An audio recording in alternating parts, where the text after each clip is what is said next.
Garām ejot, viņš ieraudzīja cilvēku, kas no dzimšanas bija neredzīgs.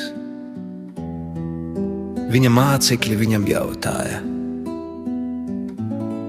Rabbi, kas ir grēkojis? Viņš pats vai viņa vecāki, ka viņš neredzīgs piedzimis? Jēzus atbildēja: ne viņš ir grēkojis, ne viņa vecāki, bet Dieva darbiem vajag parādīties viņā. Dieva darbiem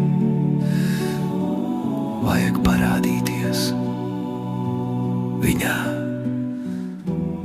Viņš spļāva zemē, taisīja no siekalām svaidāmo, uzlika šo svaidāmo uz viņa acīm un sacīja viņam: ej un mazgājies zilos dīķī.